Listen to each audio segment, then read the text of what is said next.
할렐루야. 네, 오늘 이 자리에 나온 여러분을 주의 이름으로 환영하고 축복합니다. 오늘 하나님의 말씀이 여러분 마음속에 심겨지고 또 단단하게 여물어져가는 그런 시간이 되기를 바랍니다. 오늘 읽은 말씀은 우리가 섬기고 따라가며 우리가 사랑하고 우리 평생을 한평생 함께 걸어가는 바로 그 예수님이 태어나실 때의 일입니다. 여기 읽은 부분에서는 아버지 요셉의 이야기가 이렇게 길게 나와 있습니다.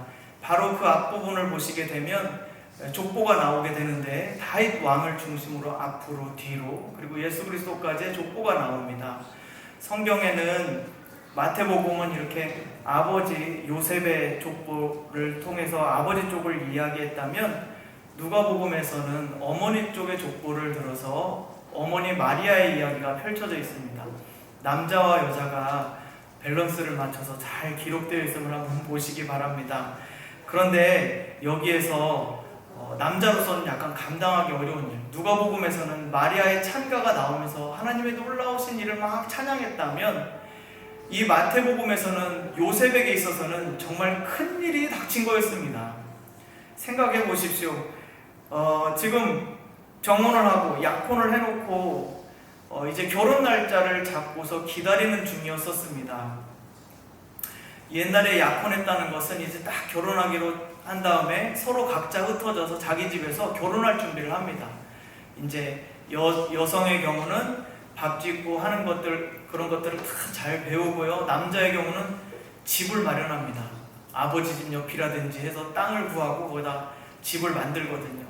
그럼 이제 각자 결혼할 준비를 잘 해서 신부를 이렇게 데려와야 됩니다. 그래서 각자 준비하자고 했는데 각자 서로 결혼을 해서 서로 잘 준비돼서 우리 행복한 삶을 꿈꿉시다 하고서 준비를 잘 해놨는데 덜커덕 부인이 이제 아내가 될 사람이 아기가 생겨버렸습니다. 남편 아직 만나지도 못했는데 아기를 임신하게 된 것입니다. 이렇게 될 때 남편 될 요셉의 입장에서는 아주 굉장히 큰 문제가 발생한 것이고요. 그것에 대해서 요셉은 충분히 자기 책임이 아닌 것을 공개하고 모든 사람들에게 다 이야기해주고 그리고 이 약혼한 것들을 파기할 수 있는 상황이었습니다. 어느 남자가 결혼을 앞두고 있는데 이 여인이 임신했다고 한다면 어느 누가 이 남자랑 같이 결혼하겠습니다 이 말할 수 있는 사람이 과연 몇이나 되겠습니까? 그래서 요셉은 그렇게 파기해도 되는 상황이었었습니다. 그런데 요셉은 이 문제를 놓고 정말 많은 고민에 휩싸이게 되었습니다. 이걸 어떻게 해야 될까? 수많은 고민이 생겼을 겁니다. 제일 첫 번째 드는 고민이 무엇이었을까? 제가 요셉은 아니지만 제일 첫 번째 드는 것이 무엇일까 생각을 곰곰이 해보니까 제일 처음엔 배신감, 감정이 많이 생길 것 같아요. 배신당했다라는 거. 같이 이렇게 약속해놓고 부모님, 양가 부모님 다 만나서 약속 다 해놓고 이런 일을 저질러 버리다니. 이래서 굉장히 인간적으로 배신감이 가장 많이 들어올 것 같습니다. 그리고 두 번째로는 도대체 누구지? 도대체 어떤 남자야?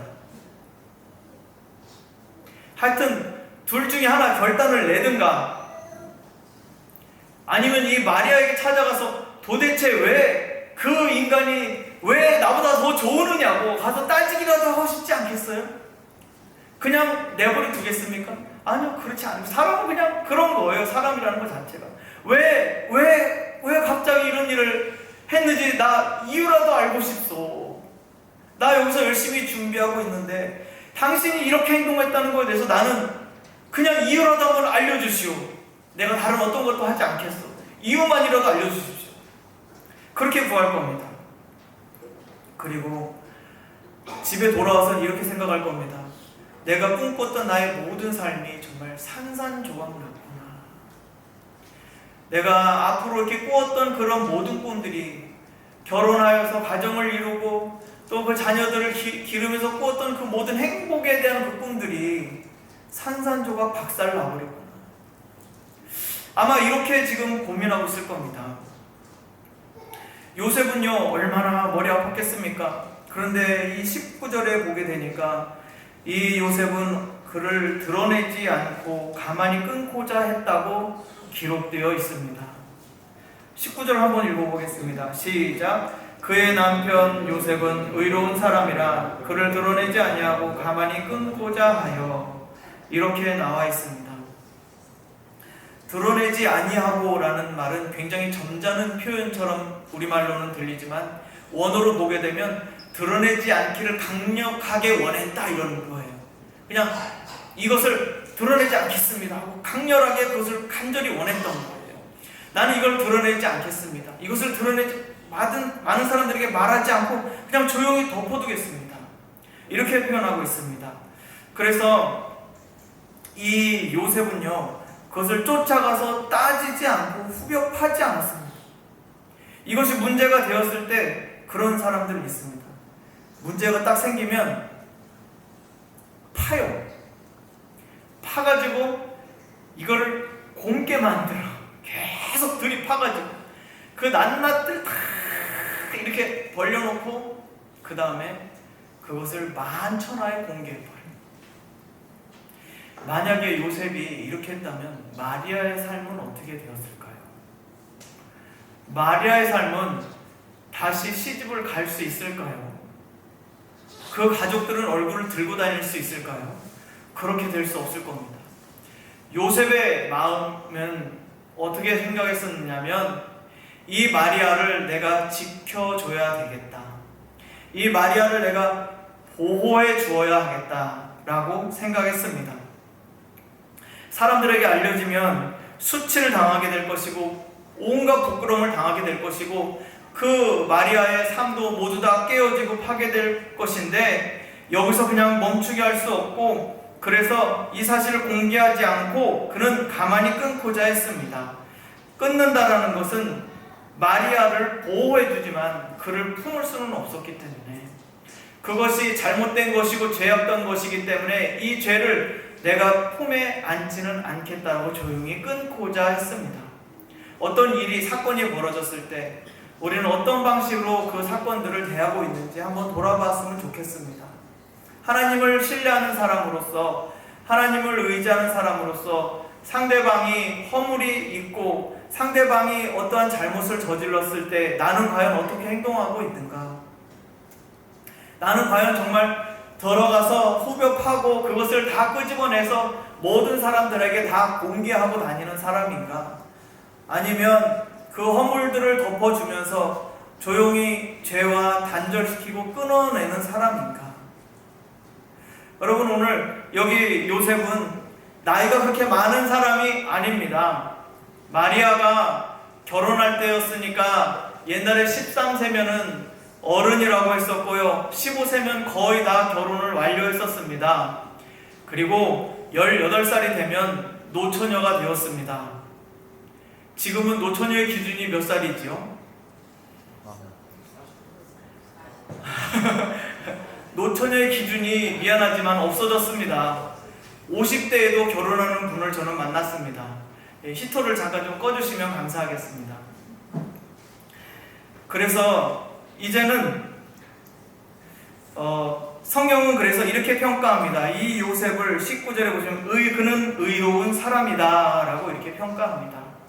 상대방의 허물을 덮어주어서 그 사람을 보호해주고 구해주는 사람, 정말 잘못되었지만 그 인생 망가지는 것을 원하지 않아서 그래도 그 사람 나와 함께 결혼할 사람이었기 때문에 나의 평생에 동반자가 되어야 할 그런 귀중한 소중한 사람이었기 때문에 내가 이 사람이 잘못을 저질렀지만 나는 이 사람을 덮어주겠습니다 하는 그 마음으로 덮어주는 그 사람을 성경은 의로운 사람이다 라고 말씀하고 있습니다.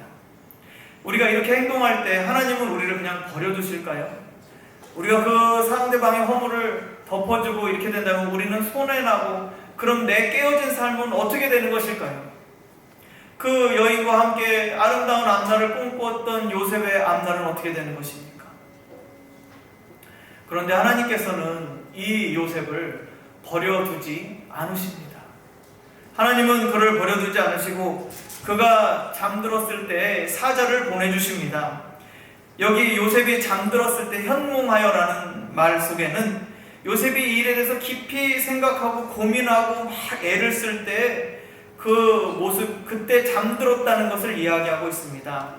그가 잠들었을 때는 혼돈과 죽음의 경계선상에서의 잠이라고 표현하고 있습니다. 이 원문의 뜻을 살펴보면 너무 혼란스러워. 이거를 어떻게 다뤄야 될지도 모르겠고, 이것을 어떻게 해야 될지 모르는 그때 너무나 혼란스럽고 죽을 것만 같이 숨 막히는 그 생각 속에서 너무나 광대한 우주에서 길을 잃어버린 것처럼 그렇게 혼란스러웠을 때 하나님께서는 사자를 보내주셨습니다. 그리고 진실을 말해주십니다. 그 진실이 무엇인가? 우리 20절 함께 읽어보겠습니다. 이 일을 생각할 때 주의 사자가 현몽하여 이르되 다윗의 자손 요세바가 내 아내 마리아 데려오기를 무서워하지 말라. 그에게 잉태된 자는 성령으로 된 것이라. 아멘. 아내 데려오기를 두려워하지 말아라. 사람의 생각을 접어라. 그것은 성령으로 잉태된 것이다. 하나님께서 하나님의 뜻을 따라서 하나님의 일하심을 그 마리아에게 행한 것이기 때문에 너는 오해하지 말고 아무런 의심 갖지 말고 너의 삶이 다 깨어졌다고 주저앉아 슬퍼하지 말고 너가 계획했던 것이 모두 다 깨어졌다고 무너지지 말고 아버지께서 행하실 일을 보아라. 하나님께서는 구원자를 너에게 보내실 것이다. 그 통로가 너의 아내가 될 것이다. 이렇게 말씀하십니다. 하나님의 뜻이지만 얼른 납득이 안 갑니다. 납득이 되어야 말이죠. 우리가 주의 일을 하다 보면 얼른 납득이 안 될 때가 있습니다. 이거를 왜 내가 해야 하는지, 이것은 왜 꼭 이때 해야 하는지, 수많은 갈등과 납득이 안 되는 상황도 있습니다. 주의 일을 할 때는 다 그렇습니다. 제가 한 주간 동안 제가 이곳에 부임하여 온 지 3주가 다 되었는데 첫 주 지나가고 2주 동안은 성도님들의 가정들을 한 가정 한 가정 신방해 보았습니다. 아직 다 못하신 분들도 있지만 가능하면 연말까지 마치려고 합니다. 그런데 저희가 신방하면서 정말 많이 놀랐습니다.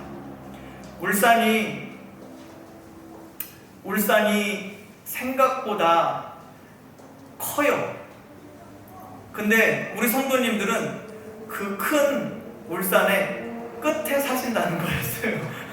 이자 끝, 저자 끝, 저자 끝. 이렇게 해서 동서남북의 끝쪽에 사시더라고요. 그래서 경주 가까이까지 이렇게. 그래서 우리 하나님이 우리 교회를 다이아몬드 삼으셔가지고 여기 다이아몬드처럼 빛나게 하셨구나. 성도님들이요, 동서남북 원군 각처에서 오시는 거예요. 그래서 와, 정말 놀라우신 분이시다. 우리 하나님 정말 놀라우시다. 얼핏 생각하면 납득이 잘 안 가잖아요. 내가 왜 이 멀리까지 교회를 다녀야 하지? 그런데 그렇지 않아요. 하나님께서 이곳에 우리를 보내신 목적이 있는 줄 믿습니다. 하나님이 여기를 보내셔서 아버지의 일을 이루기 위한 것임을 믿습니다. 얼른 납득이 안 가지만, 희한하게 여기 계속 나오게 되지만 하나님께서 우리에게 소망을 갖고 계시기 때문에 저는 바라보는 것이 있습니다. 여기 계신 여러분들을 통해서 하나님이 새로운 역사를 써 나갈 것입니다. 여러분을 통해서 만들어 가실 거예요. 누군가 다른 사람, 상관없는 사람이 일을 한다고요? 어림도 없습니다. 어림 반푼어치도 없어요. 이 교회에서 새로운 역사를 쓰실 분은 성령님과 여러분 자신을 내어주시는 바로 여러분들을 통해서 역사가 일어납니다. 한순간의 터치를 통해서 마음이 한 번만 바뀌게 되면, 신방에 가서도 그런 것들을 눈물로 저는 경험했었어요. 신방하면서.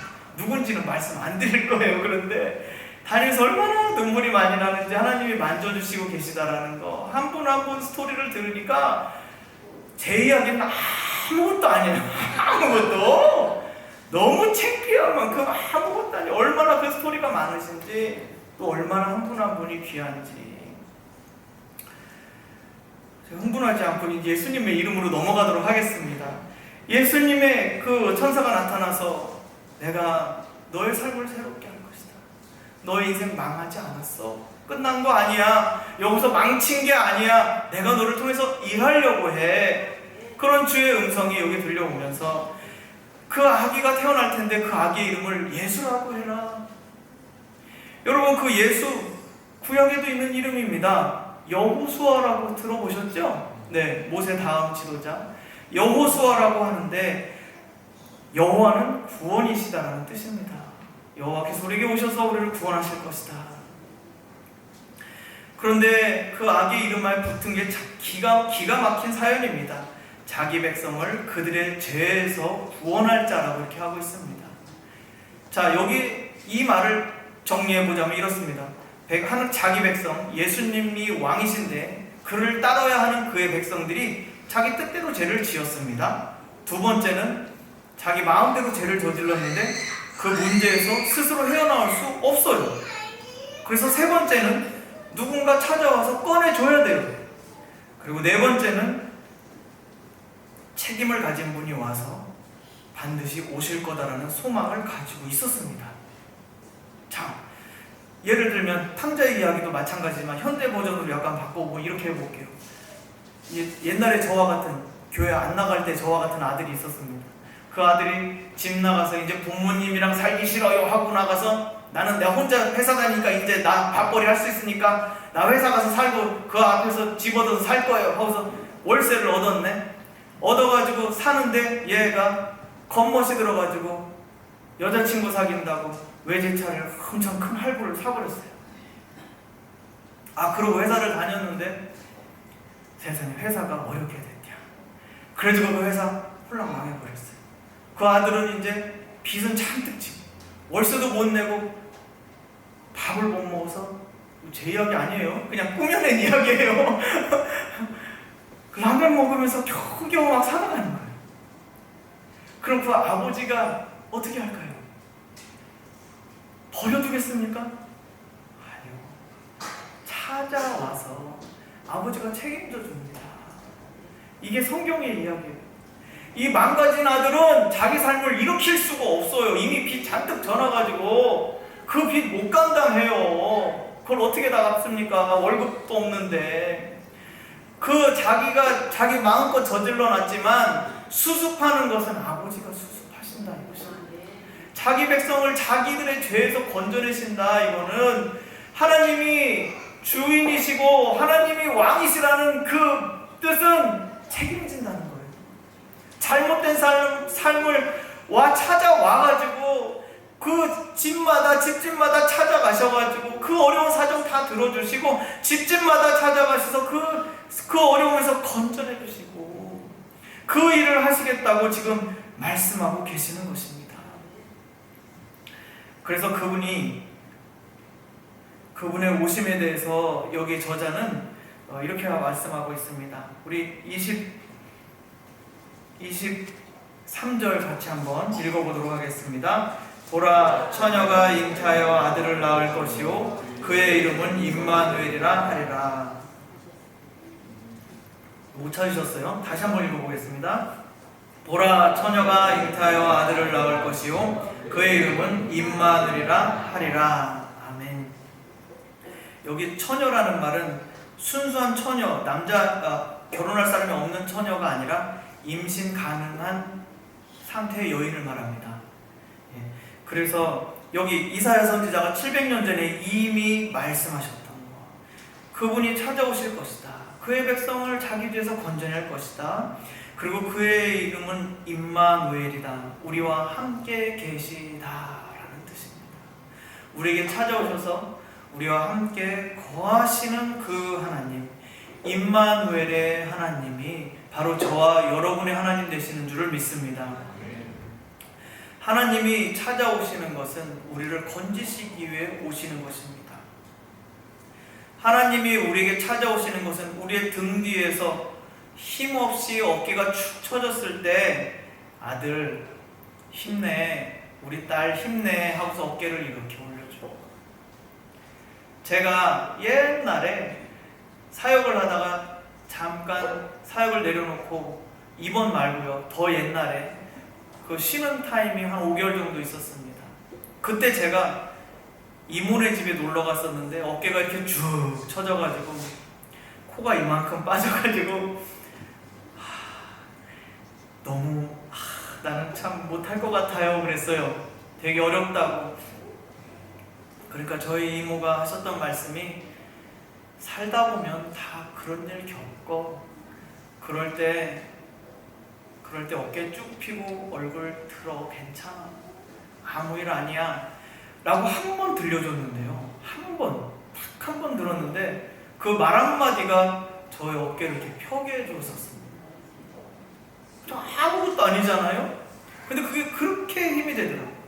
하나님이 우리에게 찾아오셔서 한마디 던져주시면 우리 이모가 해줬던 말씀하고 비교할 수 있겠습니까? 아니요. 비교가 안 돼요. 그리고 우리 하나님은 정말 수다쟁이세요. 기도하면 계속 찾아오세요. 계속 찾아오셔서 말씀해주세요. 아들아, 내가 너를 사랑한다. 내가 너를 그 절망의 자리에서 내가 너를 일으킬 거야. 내가 너를 위해서 준비한 것이 있어. 하나님 계속해서 언제까지 말씀하시냐면요, 우리가 일어날 때까지 말씀해 주십니다. 그분이 찾아오셔서 우리에게 말씀해 주시기 때문에 그 말씀을 듣고 우리는 끊임없이 새롭게 일어날 수가 있습니다. 우리가 절망할 때 엎어져 버리면 그것으로 실패와 절망 가운데 쓰러지는 것이 되지만, 그 순간에 주님 찾아오셔서 말씀해 주신다면, 하나님의 말씀이 내게 들려올 때는 나는 세상 무엇과도 바꿀 수 없는 가장 귀한 것을 얻게 된 사람이고, 나는 다시 일어날 수 있는 힘을 얻게 됩니다. 저는 이 말씀 여러분에게 들려드리겠습니다. 신명기 33장 29절 말씀입니다. 이스라엘이여, 너는 행복자로다. 여호와의 분을 너같이 얻은 백성이 누구뇨? 그는 너를 돕는 방패시오 너의 영광의 칼이시로다. 내 대적이 내게 복종하리니 내가 그들의 높은 곳을 밟으리로다. 성경에 써있잖아요. 얼마나 멋있습니까? 하나님이 함께 계시는 사람은 행복한 사람이다. 여호와의 구원을 너같이 얻은 백성이 온 세상 전체에 어디 있습니까? 이스라엘밖에 없지 않습니까? 그 이스라엘이 누굽니까? 바로 우리의 조상들이고 우리의 삶 아니겠습니까? 그리고 여호와께서 오시니까 그가 영광의 칼이시기 때문에 대적이 너에게 복종할 것이다. 너의 원수가 너 앞에서 큰소리치고 잘 나왔다고 떵떵거리며 너를 제압하는 것이 아니라, 여호와께서 너와 함께 계시다면, 여호와께서 너의 삶에 임마누엘 하신다면, 너의 원수는 내 앞에서 무릎 꿇을 것이며 패배할 것이며 영원히 쫓겨날 것이다 말씀하십니다. 그래서 우리는 행복자인 거예요. 그리고 스바냐 3장 17절 말씀, 너의 하나님 여호와가 너희 가운데 계시니 그는 구원을 베푸실 전능자시라. 그가 너로 인하여 기쁨을 이기지 못하여 하시며 너를 잠잠히 사랑하시며 너로 인하여 즐거이 부르며 기뻐하시리라 하리라. 이 말씀이 있습니다. 하나님이 임마누엘 하셔서 우리에게 찾아오셔서 여호와가 너의 가운데, 너의 삶의 그 가장 어렵고 슬펐던 자리, 가장 힘들었던, 네가 딛고 일어서지 못했던 바로 그 자리에, 거기에 바로 계시다. 너가 해결할 수 없었던 것, 너의 꿈이 완전히 와르르 다 무너졌던 바로 그 자리에 여호와, 내가 그 자리에 있다 말씀하시는 거예요. 그가 구원을 베푸실 전능하신 아버지시다. 하나님 외에 누가 우리를 구원할 수 있겠습니까? 그런데 그 아버지가 우리를 바라보시면서 어떻게 바라보시느냐 하면, 그가 너로 인하여 기쁨을 이기지 못하여 하시며, 그렇게 깨지고 망가지고 박살나버린 인생을 바라보시고, 아니야, 너는 나의 영원한 기쁨이야. 내가 너를 바라볼 때 나는 그 기쁨을 이길 수가 없어. 그리고 잠잠히 사랑하시며 그 허물들을 들춰내시는 것이 아니라 잠잠히 사랑하시며 너로 인하여 즐거이 노래를 부르신대요. 하나님이 우리를 바라보시고 기뻐서 노래를 다 부르신대요. 그런 하나님 아버지가 우리의 아버지신 것을 믿습니다. 한 구절만 더 읽어드리겠습니다. 예레미야 32장 40절과 41절. 그래서 그분이 오셔서 임마누엘 하셔서 무엇을 하실 것인가? 내가 그들에게 복을 주기 위하여 그들을 떠나지 아니하리라. 세상 사람들은 다 배신하고 떠나가도 자기한테 유익된 거 가져가면은 이제는 당신 볼 일 없어, 언제 만나겠어 하고 끊고 다 도망간다 할지라도 나는 너에게 복을 주게 하여 너를 절대로 떠나지 않을 것이다. 그것이 영영한 언약이다. 영원한 약속이다. 하나님은 약속하실 때 변절하지 않으며 그 마음이 바뀌지 않으시고 들어갈 때와 나올 때 얼굴빛이 달라지는 분이 아니시라. 그분이 한번 언약을 맺으시면 영원한 언약을 맺으시는 분이십니다. 하나님은 그래서 한번 들어오시면 떠나가지 않으시는 분이세요. 그래서 그 언약을 그들에게 세우고 나를 경외함을 그들의 마음에 두어 나를 떠나지 않게 하고, 하나님 아버지의 마음이 느껴지시죠? 내가 그들에게 나를 경외함을 그들의 마음에 두어 하나님을 마음속에 모시도록 두려워하고 떨림으로 그분을 이렇게 모시게 함으로써 그들이 이제 나를 떠나가지 않게 하고, 그래서 이제 영원히 하나님과 같이 함께 살아가게 하시면서 그렇게 살아갈 때 어떻게 하실 것이냐? 내가 기쁨으로 그들에게 복을 주되, 내가 기쁨으로, 하나님이 기뻐하는 마음으로, 우리 수요 예배 때 에베소서에서 하나님 아버지께서 우리를 구원하시기로 작정하신, 그리스도 안에서 구원하시기로 작정하셨을 때 그 마음이 어떤 상태였다고 했습니까? 기쁘신 뜻대로, 기쁘신 뜻대로. 여기에도 내가 기쁨으로 그들에게 복을 주되, 하나님 우리에게 복을 주실 때는 기뻐서 거저주는 겁니다. 너무 예쁘고 사랑스러워서 거저주시는 것입니다. 하나님이 우리에게 복을 주실 때는 우리가 달라고 구걸해서 주시는 것이 아니라 내 사랑하는 자녀에게 나의 풍요로운 것들을 그냥 주시기 위해서 복을 주시는 것입니다. 그래서 정령이 나의 마음과 정신을 다하여 그들을 이 땅에 심으리라. 여러분 보십시오. 하나님께서 나의 마음과 정신을 다해서, 이게 지금 사람이 아니라 하나님께서 말씀하시는 겁니다. 하나님께서 내 마음과 정신을 다해서, 내 모든 힘을 다해서, 내 모든 사랑을 다하여서 너를 이 땅에 심을 것이다. 너가 서 있는 곳이 견고하게 될 것이다. 너가 디디고 있는 그 땅이 흔들리는 땅이 아니라, 너가 디디고 있는 땅이 물컥거리며 진흙탕길이 아니라 내가 심어놓은 곳에 든든하게 세워질 것이다.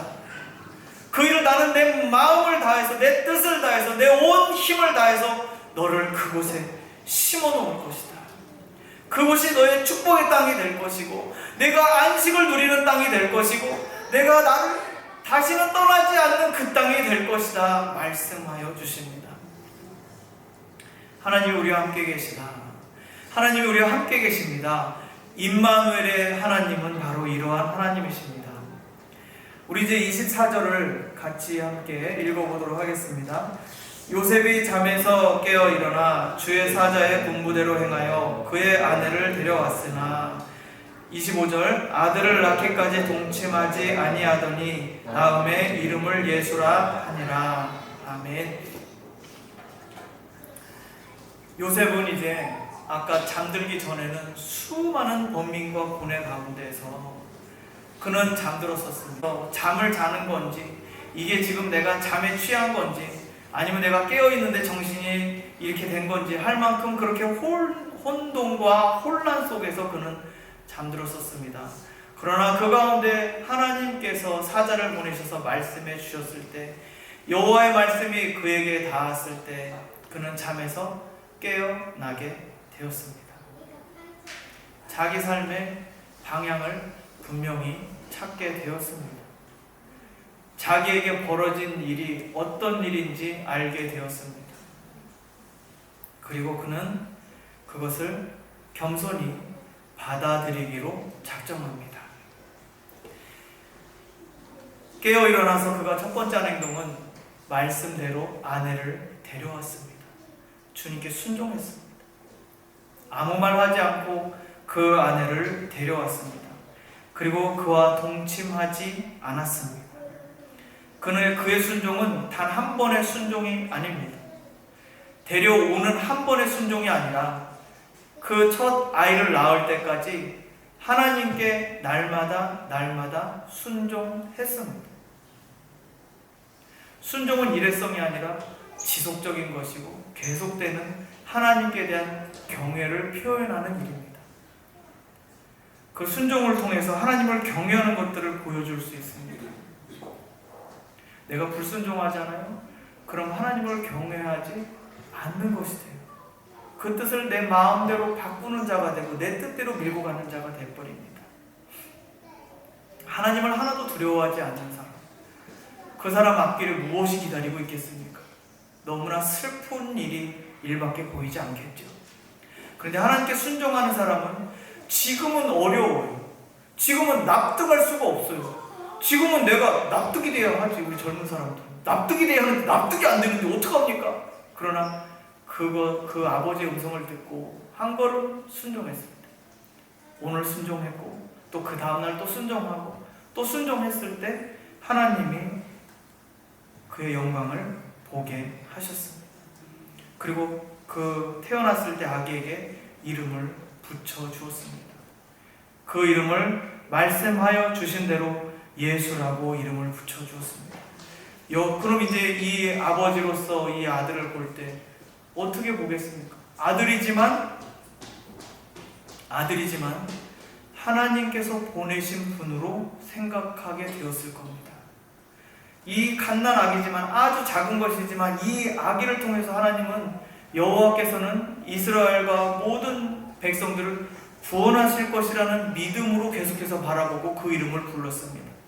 하나님의 하실 일을 계속해서 예수라는 이름을 통해서 계속해서 선포해 나갔습니다. 신앙생활은 무엇일까요? 내가 어떤 일을 하겠다가 신앙생활이 아니라 하나님께서 이 일을 하실 것입니다라고 계속해서 매일매일의 순종을 통해서 선포해 나가는 것입니다. 하나님은 그것을 통해서 일하실 거예요. 아직은 아주 작은 아기입니다. 아직은 저렇게 걸어다니지도 못하고 아직은 말도 못해요. 아직은 눈도 제대로 못 떠서 계속 잠만 자는 아기. 그냥 엄마 젖만 먹고 그냥 잠만 계속 자는 아기입니다. 그런데 그 아기를 향해서 예수라고 그 이름을 불러주었을 때는 여호와 전능하신 하나님, 그 하나님이 사람의 몸을 입고 오셔서 우리를 구원하실 것이라는 그 뜻이 계속해서 이루어질 것을 선포하는 것이었습니다. 우리 더사랑교회가 지금은 아주 작은 모임입니다만 계속해서 선포할 것입니다. 하나님은 우리 더사랑교회를 통하여서 놀라운 일을 이루어 가실 것입니다. 하나님은 이곳이 하나님 나라의 복음이 강력하게 선포되며 들어오는 모든 성도들의 발걸음마다 하나님께서 하나님 나라의 복으로 채워주실 것입니다. 하나님은 이 자리에 들어오실 때부터 성령으로 여러분의 마음을 감동감화시키실 것입니다. 그래서 하나님께 마음을 열리게 하시고 하나님과 다시 그 기쁨의 교제를 회복하게 하실 것입니다. 저는 저의 가장 큰 행복이 무엇이냐? 여러분이 하나님하고 친밀해지는 것. 여러분이 하나님의 음성을 듣고 목사님 나 하나님이 이렇게 말씀하셨어요 라고 기뻐하는 모습을 저는 그렇게 보고 싶어요. 목사님 저는 하나님이 저에게 하나님은 저 이렇게 이런 이야기를 나눴어요 라고 그 이야기를 가장 많이 듣고 싶습니다. 여기에서 하나님을 만나기를 그렇게 간절히 바라는 것입니다. 그래서 여러분 오늘 여기 말씀을 마무리하려고 합니다. 요셉은 성경에서 의로운 자라고 기록했습니다. 납득되지 않고 이해되지 않지만은 하나님이 하실 일을 들음으로써 그는 잠잠하게 온전히 순종하며 또한 그 삶에서 죄를 멀리하고 하나님께 잠잠히 순종함으로써 모든 상대방의 허물을 덮어주고 보호해주면서 하나님의 일을 이렇게 순종해 나갔습니다. 그는 하나님이 정말 이렇게 복을 부어줄 만한 그릇이 준비되어 있었던 것 같아요. 그래서 그 그릇에 무엇이 담겼느냐 하면은 놀랍게도 하나님의 아들 예수 그리스도께서 담기는 복을 받게 되었습니다. 저와 여러분은 이 말씀을 읽으면서 우리 모두 그렇게 되었으면 좋겠습니다. 하나님 뜻에 이해되지 않지만 순종하고 서로를 덮어주고 그 허물을 덮어줄 때 여러분 안에 계신 보배 바로 예수 그리스도께서 여러분을 통해서 드러나게 되시기를 바라겠습니다. 여러분의 하루하루의 이 작은 순종을 통해서 여러분이 드렸던 하나님께 드렸던 하나님을 경외함으로 올려드렸던 이 작은 순종의 한 행동을 통해서 납득되지 않지만 이해되지 않지만 그러나 하나님의 뜻임으로 내가 순종하기로 작정하고 결단하던 그 순간부터 그래서 그 순종을 통해서 저와 여러분의 삶 가운데 예수 그리스도 보배로 오신 그분이 드러나게 되기를 오직 주님만 드러나게 되기를 주의 이름으로 축원합니다. 우리 같이 함께 잠시 1분간만 기도하도록 하겠습니다.